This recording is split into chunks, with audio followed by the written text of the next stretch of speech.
5 riders came out of the north on the morning the first hard frost held, and I knew them before I could have said how.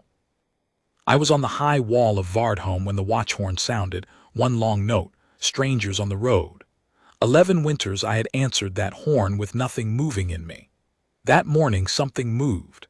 The cold that had lived under my ribs since the year I lost her, the cold I had stopped naming, the way you stop naming a wound that has become the shape of your own body, shifted, like river ice remembering the sea. They rode in a loose line up the switchback, 5 of them cloaked gray against the gray stone. Big men, all of them, the kind of big that makes horses look ordinary. Alphas. I could feel it come off them the way you feel a storm 3 valleys away, a pressure behind the teeth. My own guard felt it too. Along the wall the men went quiet and reached, without deciding to, for the rail. The lead rider lifted his head to look up at the hold, and the rising sun caught his face. He had my mother's jaw. He had the set of shoulders my father used to have before the sickness bent him. And when the second rider drew level and pushed back his hood to squint up at the towers, I stopped breathing, because the youngest of them, a boy barely grown into his strength, had my eyes. Not eyes like mine. Mine. The pale winter gray that in my family skips no generation and softens for no one. I did not order the gate opened. I was already down the wall stair before I knew I had moved, taking the icy steps 2 at a time like a man 40 years younger, my heart doing something in my chest I had forgotten it knew how to do. Because there was a 6th rider I had not let myself see until that moment. She rode at the center of them, smaller than her sons, straight-backed on a plain-done mare, and the hood of her cloak was down, and the wind was moving her hair, more silver in it now than the dark I remembered, and even across the whole width of the outer yard, even after 11 years, I knew Saren the way I know my own name. I have to tell you how they took her from me. Not because it excuses me, nothing excuses me, but because you cannot understand what walked back through my gate that morning unless you understand what walked out of it, and who I was that let it walk. She came to Vardholm as no one. That was how the hold saw her, and I will be honest and say it was how I first saw her too. It was a bad winter, the year the eastern packs broke apart under a hard lord, and their people scattered into whatever holds would take them for the labor of their hands. My father took in a train of them, not out of softness. My father had none, but because a hold always needs more hands than it has, and refugees work cheap and complain little. Saren came in that train. She had no people. She had no name that carried. She was thin and quiet, and she did not look at any of us the way the desperate usually do, with that hunger to be chosen. She looked at the great hall of Vardholm the way you look at weather, something large and indifferent that you will have to survive. They put her in the kitchens, and within a month the whole hold was whispering the thing that would follow her all her life here, that the Eastern girl had barely any wolf at all. When she shifted, and she shifted rarely, and only when the moon forced it, it was small and gray and it made no sound. Not a howl, not a growl. A silent little wolf the size of a yearling hound, a weak omega, a wolfless girl near enough. The lowest thing a wolf hold keeps, and it keeps them only because someone has to bank the fires and scrub the pots, and no wolf worth its blood will do it. I was the Alpha King's son and heir. I had been raised to look through women like her the way you look through weather. I want you to hear that plainly, because this is not the story of a good man who lost his mate to bad luck. I was a proud man, and pride was the ground the whole ruin grew in. I could have passed Saren 100 times in the corridors of my own home in those first months and never once seen her, and I think I did, and I have to live with 100 times. What I could not look through, what no one in Vardholm could look through, in the end, was the way the hold's animals loved her. It started small, the way these things do. The old wolfhounds in the kennels, sour, scarred beasts that had bitten more handlers than they'd hunted with, took to sleeping across the kitchen threshold where she worked. Then the ridge cats, the half-wild ones that came down off the crags in hard weather and let no human near, began appearing at the kitchen door at dusk, and she would put out scraps and they would eat from a hand's breadth of her feet, watching her with their flat gold eyes, unafraid. The stable master complained that his nervous colts went calm the moment she passed the paddock. None of it was witchcraft. I have thought about this for 11 years, and it was never witchcraft. It was simpler and stranger than that. Animals know who is afraid of them and who wants something from them, and Saren was neither. She had nothing to prove to a horse. She never once in her life tried to make a creature obey her. She only ever asked it quietly whether it would like to be less afraid, and they nearly always would. I saw the whole of it, the true size of it, on the day of the werewolf. My father in his failing years kept a werewolf, an old campaigner from the border wars of his prime, a beast so scarred and sour it had killed one handler outright and crippled another, and my father kept it out of pride, chained in the far yard, because to put it down would have been to admit that something of his prime was over. That autumn it slipped its chain. I was on the wall when it happened, and I will remember the yard below me till I die.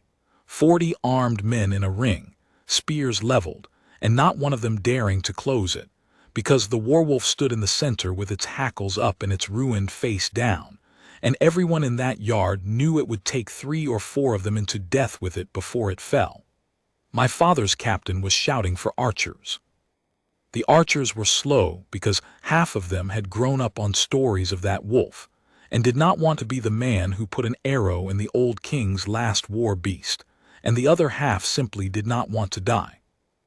And into that ring, before anyone could stop her, walked the small gray kitchen girl with a heel of yesterday's bread in her hand. The captain roared at her to get back. She did not seem to hear him. She did not walk fast, and she did not walk slow. She walked the way you walk toward a person you are not afraid of, and she stopped an arm's length from a beast that had killed men, and she went down on one knee in the mud so that she was below its eyeline, smaller than it, no threat, and she held out the bread on her flat open palm, and she said something I was too far to hear. The whole yard had stopped breathing. I had stopped breathing. The werewolf lowered its ruined head. It smelled the bread. It smelled her. And then, I swear this on my crown, I watched it happen from the wall with my own 2 gray eyes. That killer of men took the bread from her hand as gently as a pup, and then it did a thing it had not done for any living soul in a decade. It stepped forward and laid its scarred head down in her lap in the mud, and let out a long breath, and was still. She stroked its ears. She sat in the freezing mud of my father's yard with a werewolf's head in her lap, stroking its ears, and the 40 armed men lowered their spears one by one and did not know where to look. I remember exactly what I thought standing on the wall above it all. I thought, what is she? I did not mean it kindly.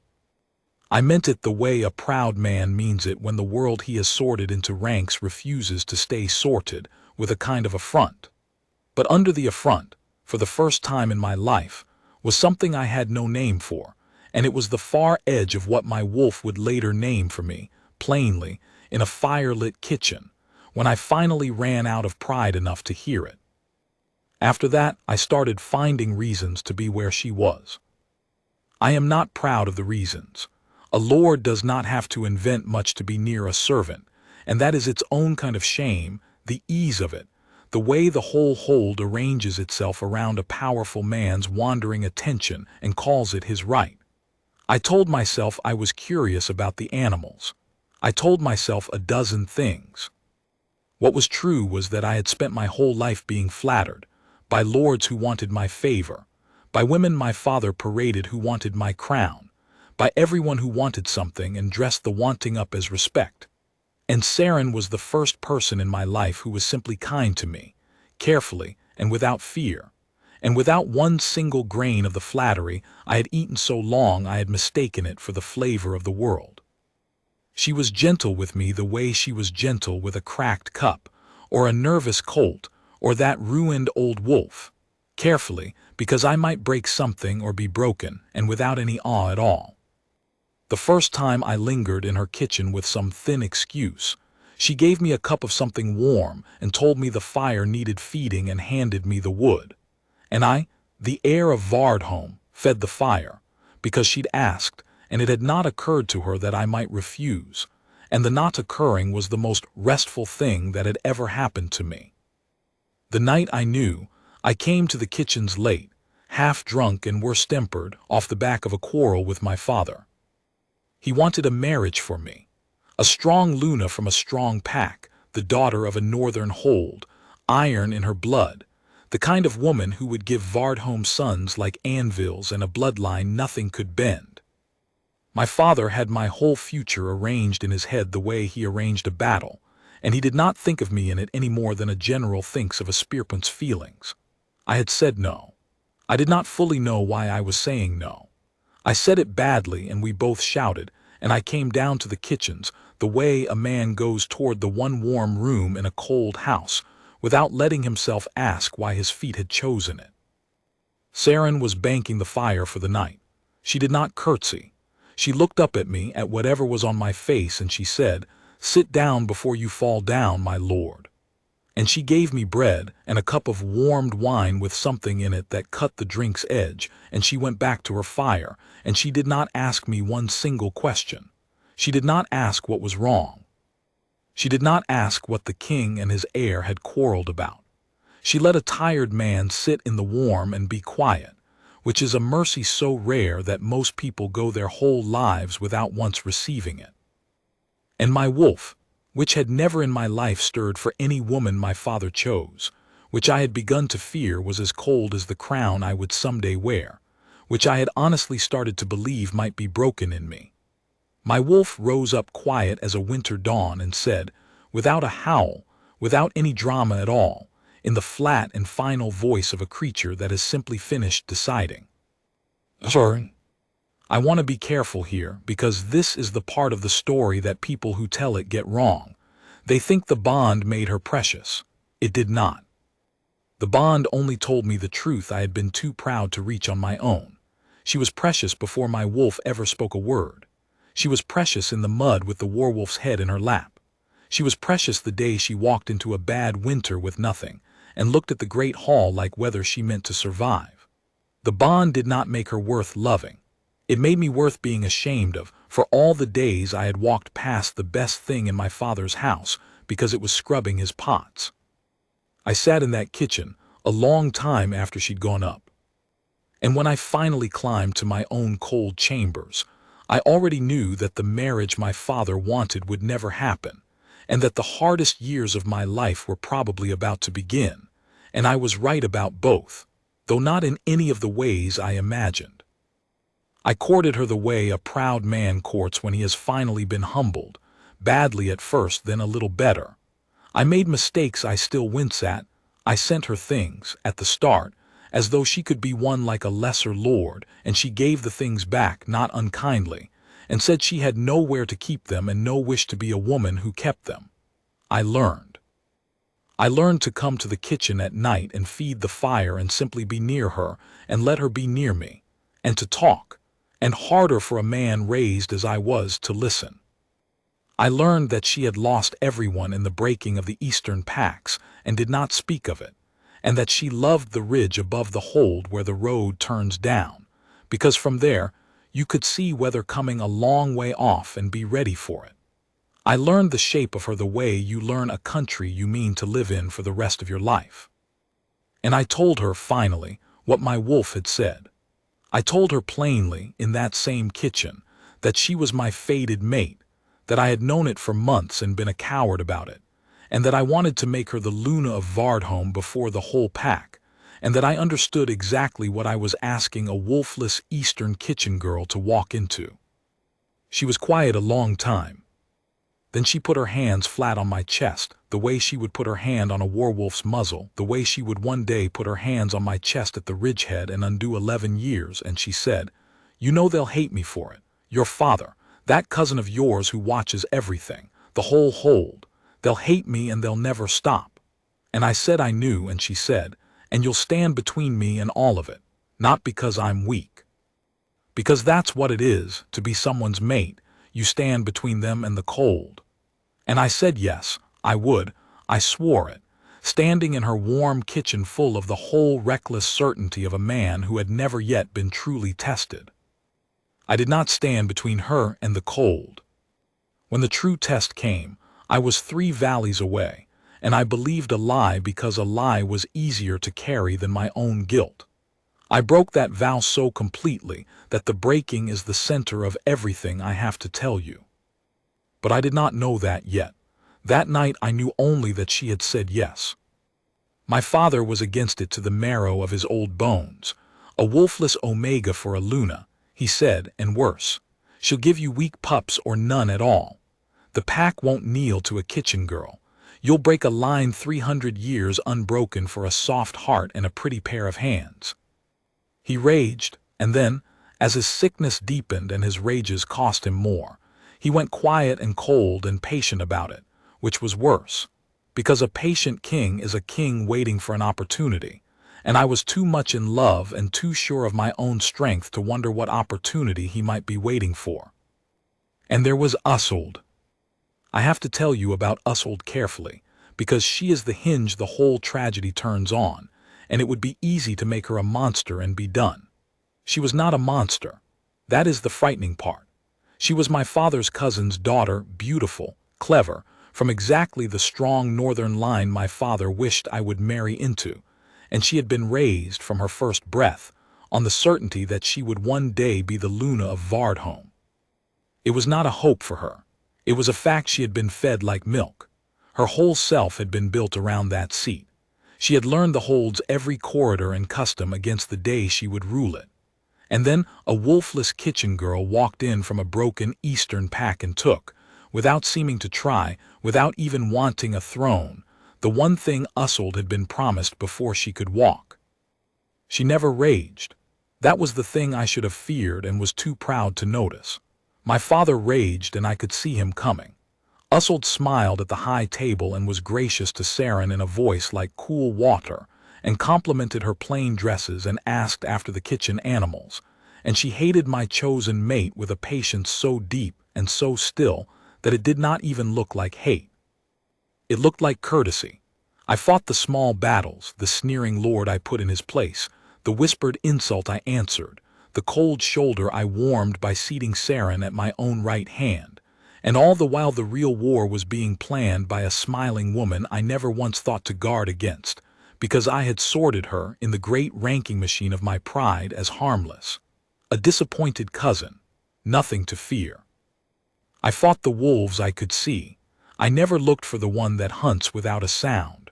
Saren's own silent gray wolf could have taught me that lesson if I'd had the wit to learn it, that the quiet ones are not the weak ones. I learned it 11 years too late. We were to be bound at the spring rite. The whole hold was made to prepare for it, my father grinding his teeth through every preparation, Isolde smiling through all of them. And in the last hard weeks of that winter, before the spring could come and make Saren my Luna and put her forever out of reach of the smiling cold, the border broke. It was real war. Not a skirmish, not the posturing of rival holds, real war. A hard lord to our north, the same breed that had broken the eastern packs, pushed our high passes and put our outer villages to the torch. Word came down the valleys of burned steadings and killed families, and our northern people fleeing south into a hold that had to answer or lose everything. And my father, the war king, the man who in his prime would have ridden out before the messenger finished speaking, was too sick to sit a horse. There was no one to send who could hold the northern lords together and put the fear back into them. There was no one but me. I remember the last night before I rode out. I remember it more clearly than any night of my life. Saren walked with me up to the ridgehead, where the road turns down out of the hold toward the north, the place she loved, where you can see the weather coming. It was black cold and the stars were out hard and small. She did not weep. She was never a woman who wept to make a man stay. She knew it would not help, and she did not spend herself on things that would not help. She stood in front of me at the head of the road, and she put her hands flat on my chest, over my heart, warm through the wool, and she looked up at me, and she said the only thing she asked of me in the whole of that winter. Come back to me, that's all. Whatever happens up there, whatever you have to do, just come back to me. And I swore I would. I bent my head down to hers and I swore it, and I meant it with my whole reckless, certain heart, and it was the last vow I made to her as a free man, and I broke it more completely than a man has ever broken a vow, and not up there in the war at all, where I kept myself alive and came home whole. I broke it here, at home in the warm, by being too proud and too tired and too much of a coward to look for her when the war was over. I did not know, that black cold night at the ridgehead, that she was already carrying our children. She did not know it herself. 5 lives at the start of a hard road, and neither of us knew, and I rode north into the snow at dawn and left her standing at the head of the road with her hands still warm from my chest, and that is the last I saw of her for 11 years. I was gone through the thaw and the whole of the summer. War is slow and stupid, and it eats everything you feed it and stays hungry. I will not tell you much of it, it is not the story, and I have spent enough of my life on it. I held the northern lords together. I put the fear back into the hard lord who had burned our villages, and then I put a blade in him, and then there was the long grinding work of a border that will not stay quiet just because one man is dead. Months of it. I kept myself alive. I sent word home when I could, and word came back to me thin and slow, and toward the end, strange silences where there should have been news, a wrongness I put down to the distance and the war. It was not the distance. While I was 3 valleys deep in the mud and the dying, this is what was done to Saren in the hold I had sworn to keep her safe in.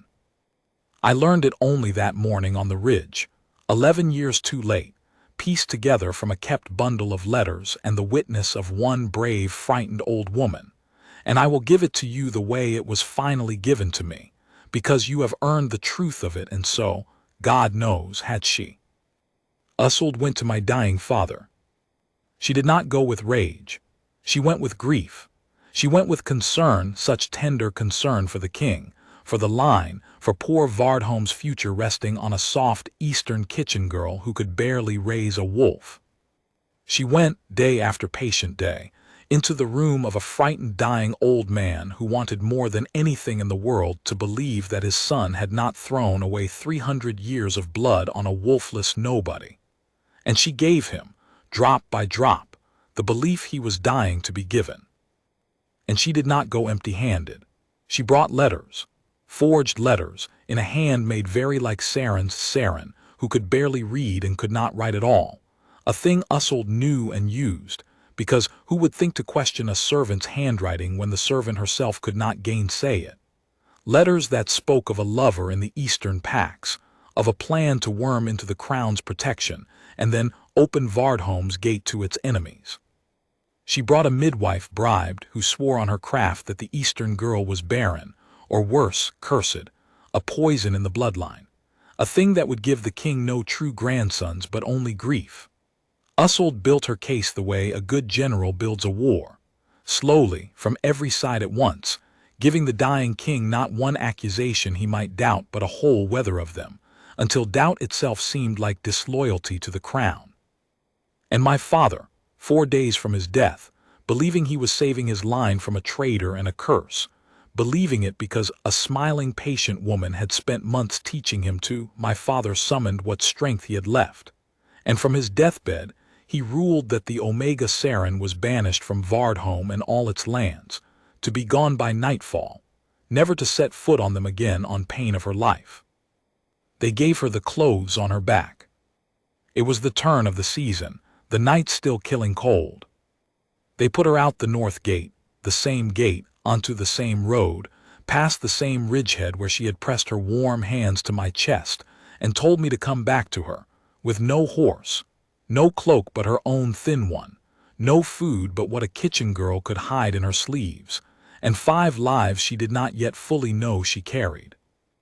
And behind her, Ussold built the story that would be waiting for me when I came home, that the wolfless girl had fled in the night with her eastern lover, taking what she could steal, faithless to the last, and good riddance to her and her curse both.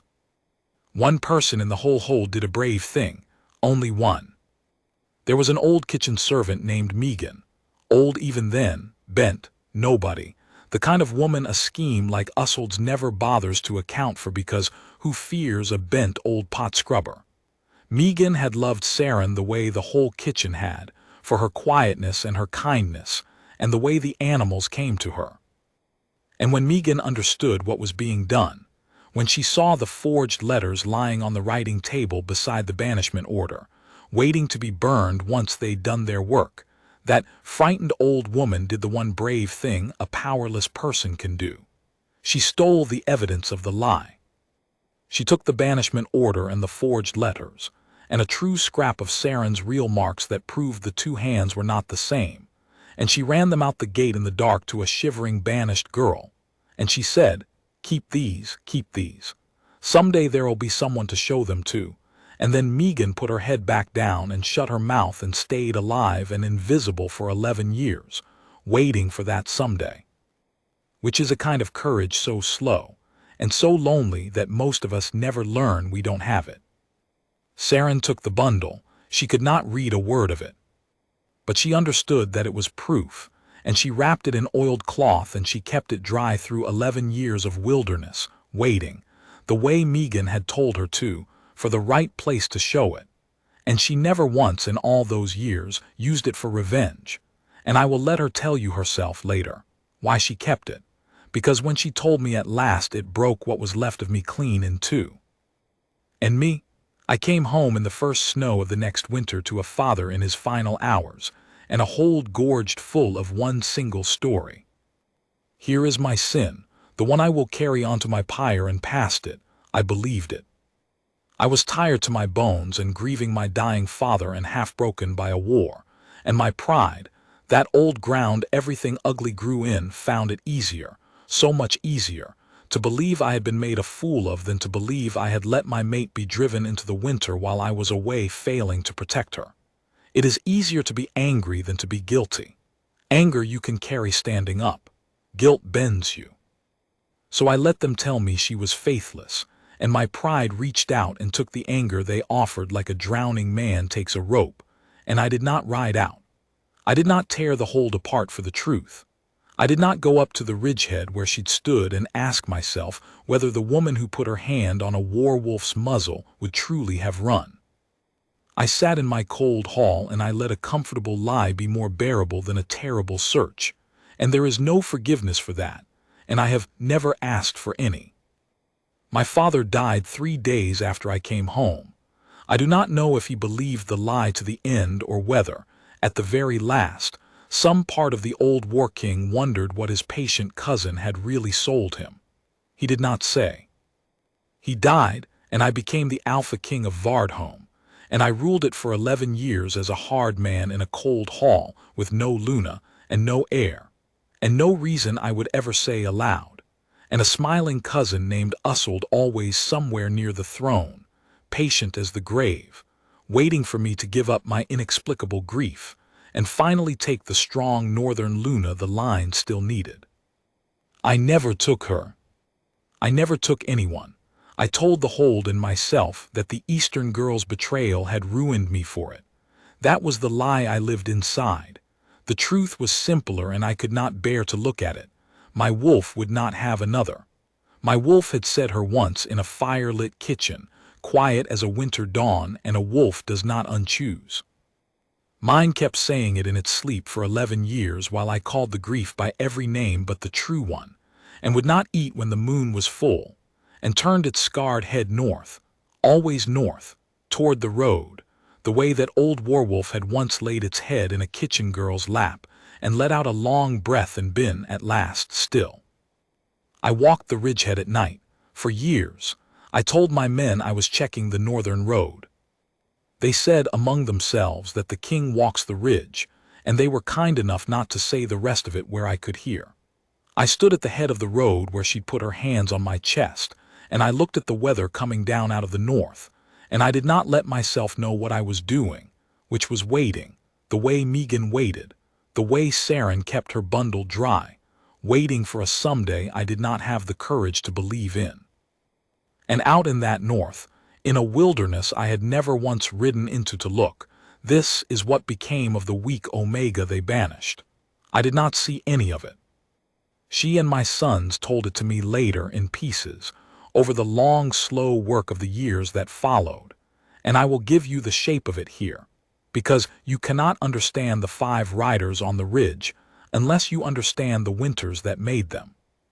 The first winter nearly killed her, and would have killed anyone the Hold's whispers had been right about.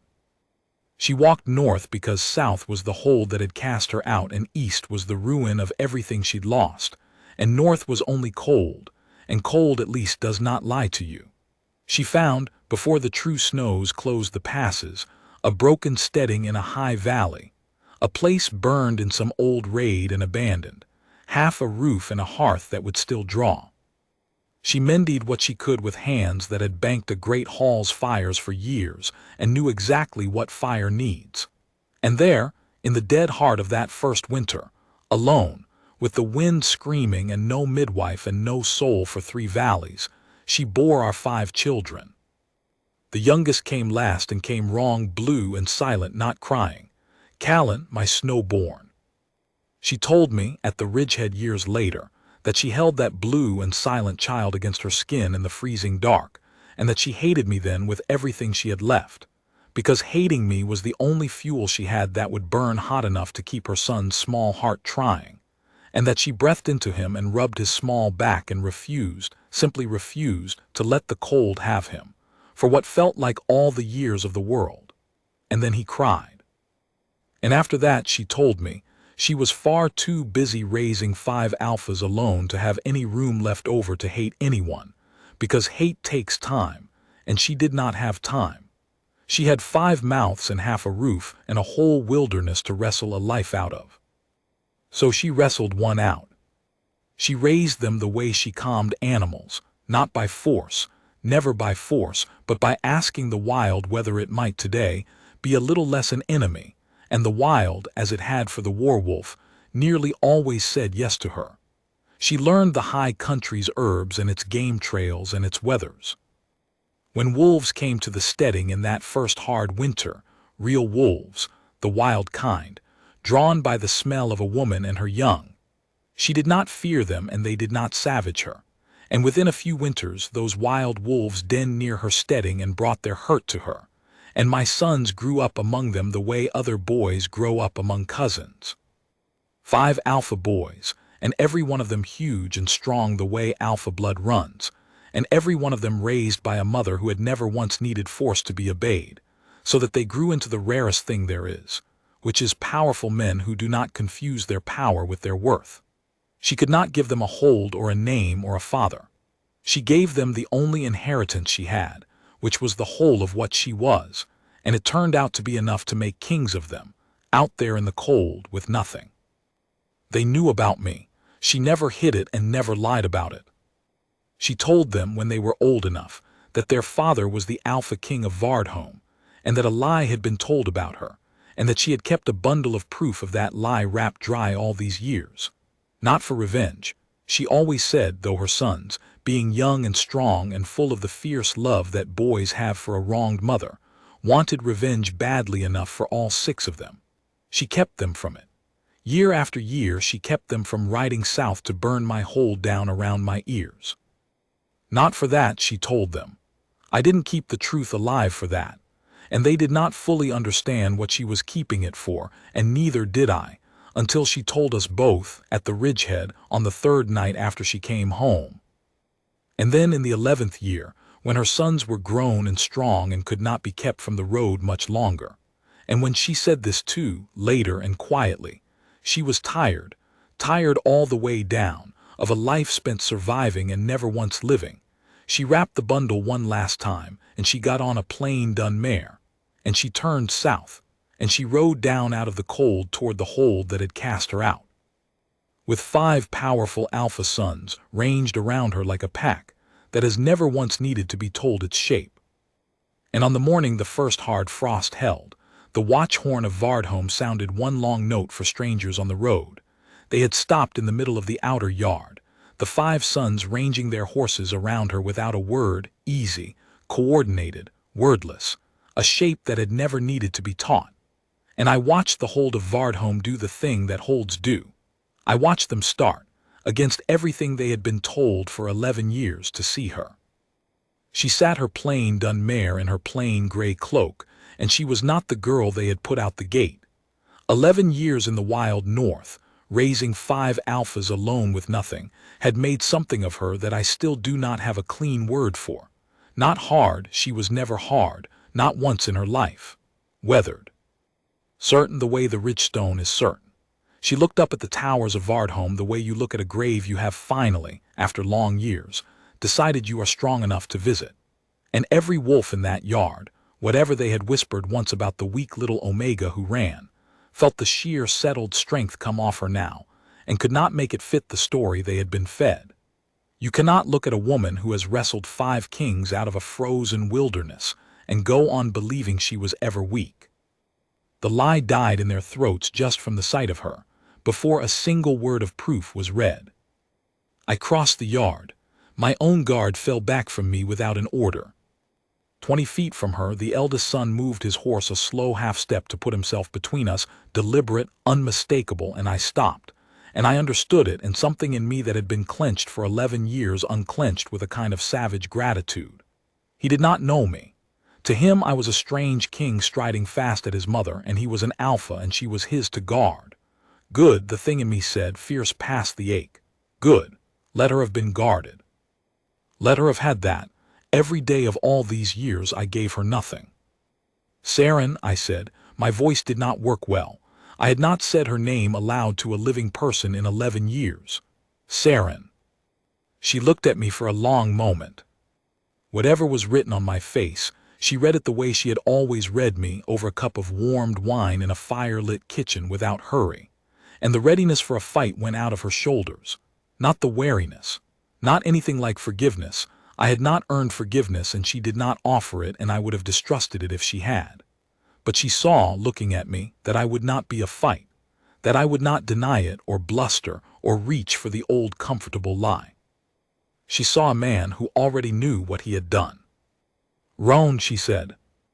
The sound of my own name in her voice undid 11 years in a single breath. The cold under my ribs, the cold I had built an entire rain on top of, the cold I had mistaken for the permanent weather of my own heart, cracked and ran, like the frost river when the melt comes down out of the high country all at once. I had to lock my knees to keep from going down in the mud of my own yard in front of my own hold. They told me you were dead, she said, level, not cruel, just true. Somewhere in the second winter I let myself believe it, because a dead man who could not come for me was easier to carry than a living one who chose not to. I buried you in my own way. It was easier. They told me you ran, I said. That you were faithless, that you fled with a lover, and my voice broke and I let it break out loud where the hold could hear. God forgive me, Saren, I believed it. I was tired and I was grieving and I was proud. And believing you a traitor was easier than believing I had let them do what they did. I did not ride out. I did not look for you. That is the worst thing I have ever done and the worst thing I will ever say aloud, and I am saying it here in the open, so the whole of Vardholm hears it in my own voice, and no man can ever tell a clean lie about it again. The eldest son's head came around at that.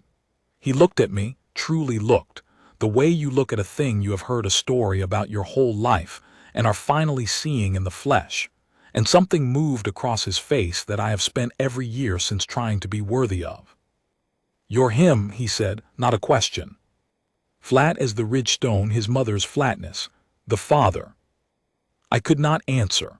I looked at the 5 of them, one by one, in the hard, clear frostlight, and I made myself do it slowly, because I had spent 11 years not looking at things, and I was done with that for the rest of my life.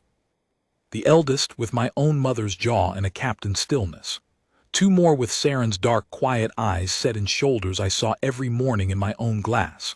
A 4th, red-haired from some grandmother of hers I would never meet, but standing, God help me, with my dead father's exact way of standing. A way of standing I had watched my whole childhood and would have known blind. And the youngest, the boy barely grown into his strength, the snowborn, with my eyes. My pale winter-gray eyes, in a young face, looking back at me full of a wariness that finished breaking whatever was left whole in me.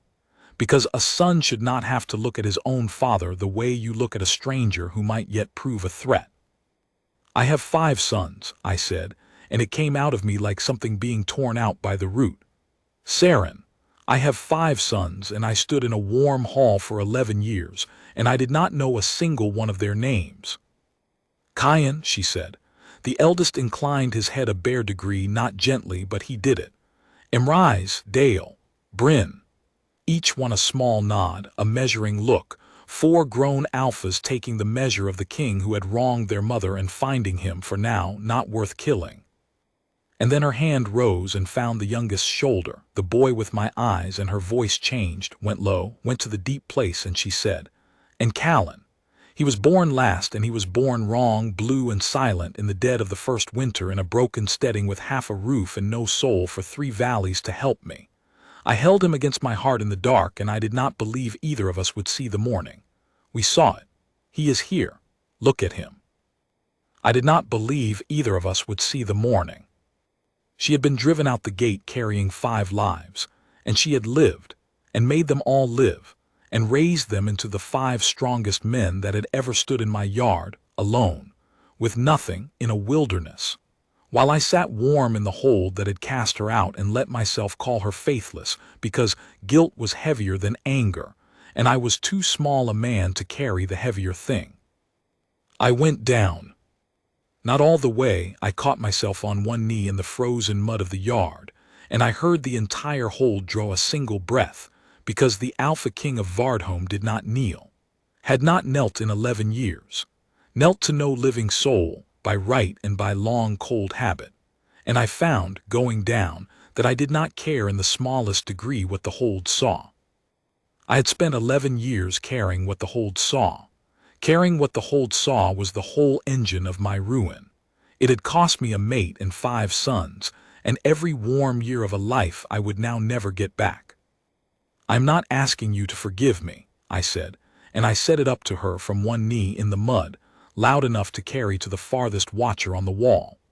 "There is no forgiveness for what was done to you, and I was part of what was done, not the hand that forged it, but the pride that made me easy to fool and the cowardice that would not look for the truth. I will say that as loud as anyone wants it said, as often as it needs saying, for the rest of my life. I only want one thing, and it is not your forgiveness, because that is yours to keep or give as you choose, and I have no claim on it. I want the truth in the open where it belongs. You were never faithless. You were never weak.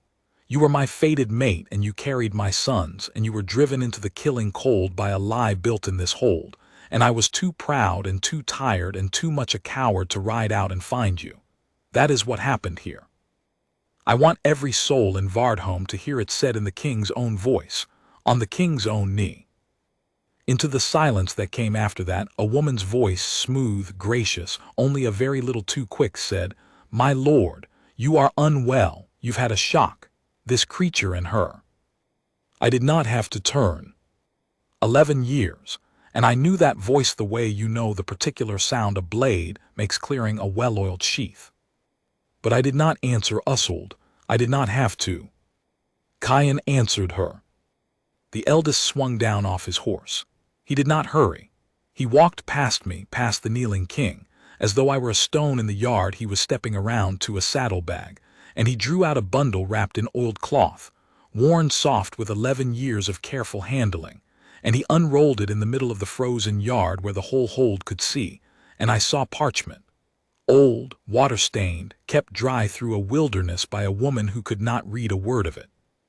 "My mother could not read when they cast her out," Kyan said, and he did not raise his voice, and he did not need to, because the whole yard had gone silent as a held breath. He spoke to the hold, not to me, to all of them, in a voice like his dead grandfather's on the judgment seat, which he had never heard and had somehow inherited anyway. She could not read these. A woman of this hold put them into her hands on the road the first night in the dark, and took a great risk to do it, and told her to keep them safe until there was someone who would read them in the right place. My mother kept them 11 years, through every winter. She kept them dry when we had no dry thing else. He lifted his eyes and for the first time looked directly at me. She said we would know the right place when we came to it.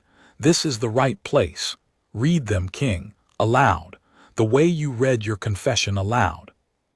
And the woman who had put them into Saren's hands was already pushing forward through the crowd. Megan, old before ancient now, bent nearly double, a kitchen servant so far beneath the notice of a scheme like Ussold's that she had lived unseen in plain sight for 11 years, which was the whole of how she had survived to this morning. She had done the one brave thing a powerless person can do once long ago in the dark. She had stolen the proof of the lie before it could be burned, and carried it out to a shivering banished girl, and then she had put her head down and kept her mouth shut and stayed invisible and stayed alive, waiting, with a patience as lonely and slow as my own night walks on the ridge, for this exact morning to come. I took them off the writing table, my lord, Megan said, and her old voice shook, but it did not stop. The night they put her out, the order and the letters beside it that were meant to be burned once they'd done their work. I couldn't read much, but I knew a wrong thing when I saw one built on a table in the dark. I gave them to the girl at the gate and I told her to keep them. And then I was a coward for 11 years, my lord, and stayed quiet and stayed alive, and I'm sorry for the 11 years. But I'm not sorry I took them. I'd take them again. You were not a coward, Saren said quietly before I could speak. You were the only one who wasn't. Staying alive to tell it is not cowardice. It's the hardest kind of brave there is. And the old woman wept, and I understood that Saren had just done, in one sentence, for a frightened old servant, the thing she had spent 11 years teaching 5 sons how to do: refuse to let the cold have someone. I read the bundle aloud. I made myself do it. My father's banishment order first, in his failing deathbed hand that I knew as well as my own. The cold words, gone by nightfall on pain of her life, said over a pregnant girl's head. Then the forged letters, in a hand made carefully to look like a servant's, full of a lover and a betrayal and an open gate. And beside them, kept all these years, a true scrap of Saren's own real marks. She had learned to write her name, out in the north, and a few words more, and Megan had saved an old true fragment from before, and I held the forgery and the true hand up side by side in the frostlight, and I did not have to say a word about them, because a whole yard full of people who had spent 11 years wanting to look away could see plainly that the 2 hands were not the same. And pressed into the wax at the foot of every forged letter, small and unmistakable to anyone who had lived a lifetime under the crown of Vardholm, was a private seal. Ussold's seal, my father's cousin's seal, on letters written to look like a barely literate servant's confession of treason. I have ruled a long time. I have watched a crowd turn, and there is nothing on this earth more terrible than a crowd turning, because it turns all at once and it turns without mercy, and it has no memory of ever having faced the other way. Ussold had spent 11 years standing at the edge of my throne, flattered and deferred to by these same lords and servants, and she watched the turn come for her now with her chin up and her back straight, and I will give her this one true thing: she did not run. She had never once in her life needed to run. Running had always been for other women, for weak ones, for wolfless kitchen girls put out a gate in the cold. You put a pregnant woman into the winter to die, I said to her, and I was on my feet now, and I was the Alpha King again, but not the cold king, not the one who had ruled 11 gray years. The other one. The one who had knelt in the mud a moment ago and meant every word of it. You forged a mate's betrayal in a dead language of ink because you knew she could not answer it. You bribed a midwife to call her cursed. You gave a dying king the lie he was frightened enough to want, and you let his son grieve that lie for 11 years, so that when I finally broke and gave up, the seat beside me would fall to you like ripe fruit. And it nearly did. I heard my own voice shake, and I let it shake in front of all of them because I was done forever with hiding what I felt to look strong. It nearly did, Ussold. The only reason it never did, the only reason, is that my wolf mourned her when I was too much a coward to. My own wolf was more faithful to my mate than her king was. You built 11 years of patience on the one thing you could not corrupt, and it was a dumb beast's grief, and it beat you. I did not kill her. My sons watched to see whether I would. I felt all 5 of them watching, still, weighing. And I think a younger man, the proud young man who had ridden north 11 years ago, would have. But I had learned, at the most ruinous cost a man can pay, exactly what it does to a hold and to a soul when a ruler casts a living person into the cold on the strength of his own certainty. I would not teach Vardholm that lesson twice. So I did to Ussold precisely what had been done to Saren, and not 1 degree more, and I made the hold watch me do it and feel the weight of every word. You are banished from Vardholm and all its lands, I said, to be gone by nightfall, never to return on pain of your life. The exact words. My father's words, turned now on the one who had first put them in his dying mouth, and I saw more than one grey old lord in that yard flinch to hear them, because they had nodded along to those same words once, 11 years ago, said over a gentler and far more innocent head, and now they had to hear them land where they belonged and know what they had cheered. You may take the clothes on your back, I said, and a horse, which is one more mercy than she was given, and you will feel the size of that mercy every cold night for the rest of your life. Because a wolfless kitchen girl walked the road you are about to walk, with no horse and no cloak and 5 children in her belly, and she did not merely survive it. She made kings. You will not survive it half so well, Ussold, because you were never once as strong as her. None of you were. That was the lie sitting underneath all your other lies, that she was the weak one. Go and learn out there how weak she really was. They took her out the north gate before dark. I did not watch her go. I had spent 11 years watching the wrong things, the whispers, the rankings, the small cheap battles of pride, and had missed the only things that mattered. I was finished watching the wrong things. I turned my back on the gate and I did not look, and I have never once regretted not looking, which is the only thing in this whole account I can say that about. That is the reckoning.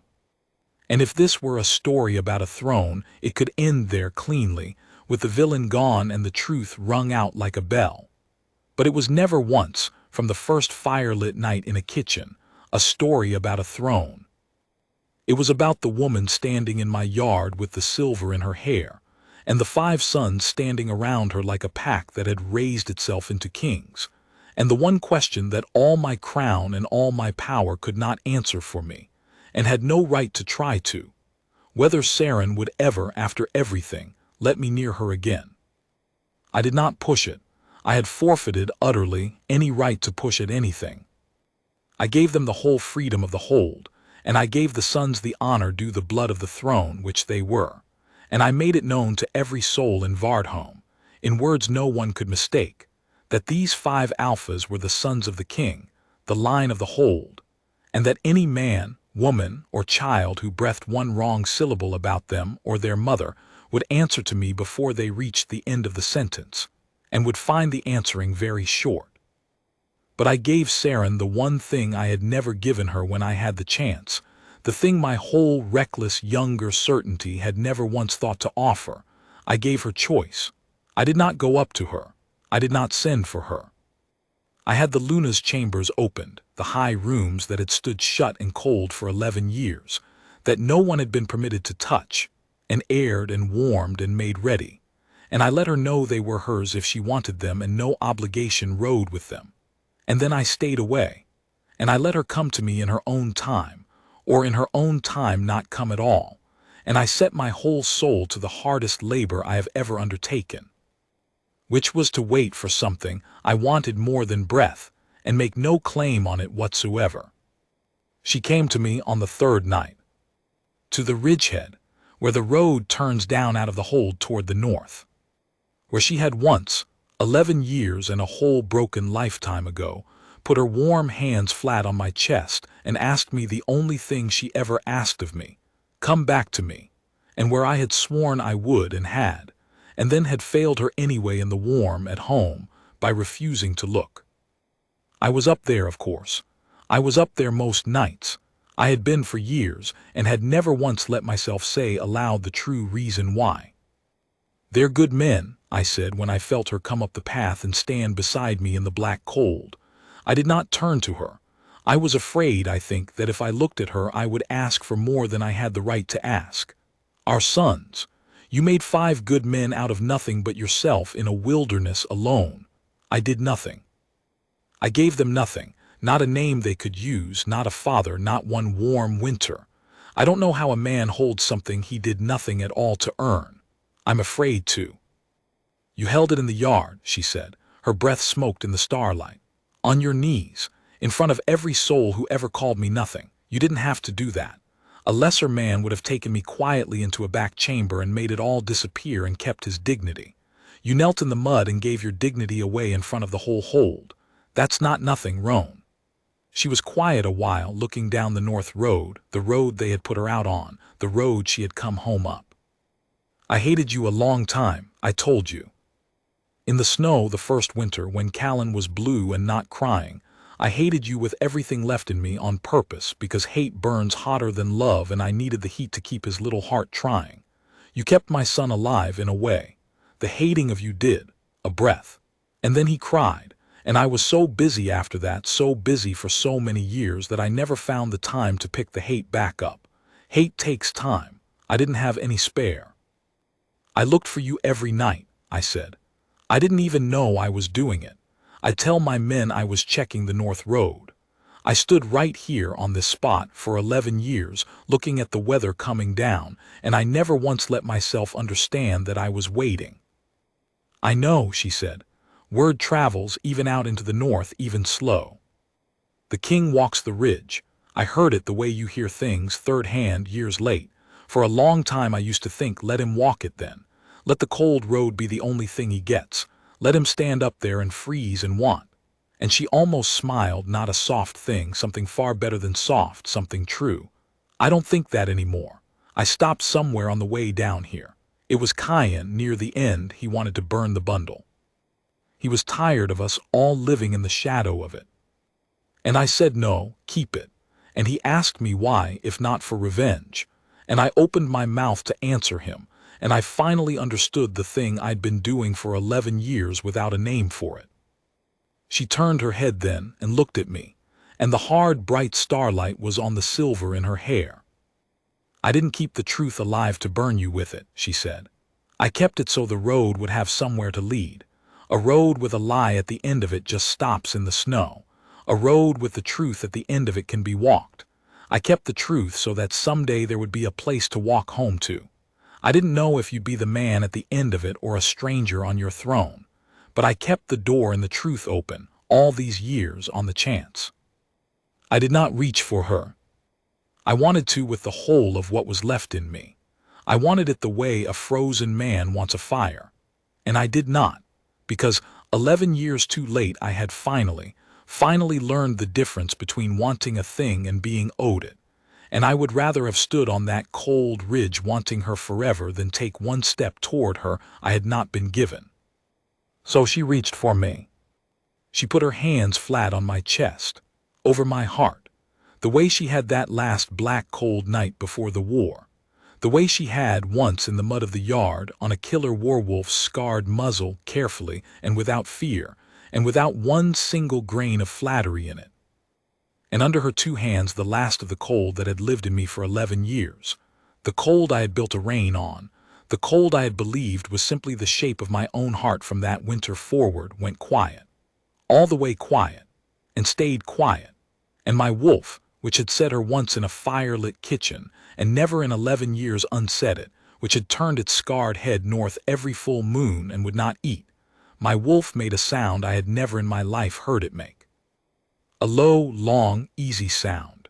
The sound of a beast lying down at last by its own fire, in its own home, and letting out the breath it has been holding for 11 winters.